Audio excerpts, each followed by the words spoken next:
We are almost done for today. This is donation from our group member, Mr. Sonko.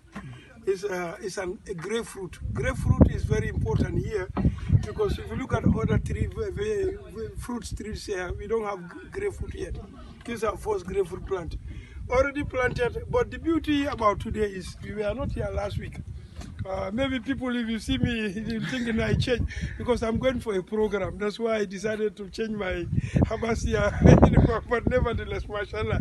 So these are green peppers from the garden here. Today, very expensive. So the whole idea of this food forest is whatever we may need outside, how can we grow them within here?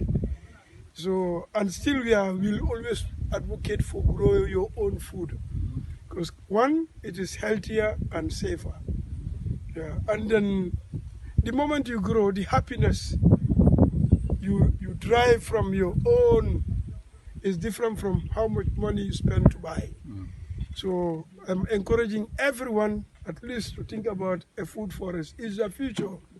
Yeah, because today whatever we do, as long as we don't have healthy food, we are failing ourselves.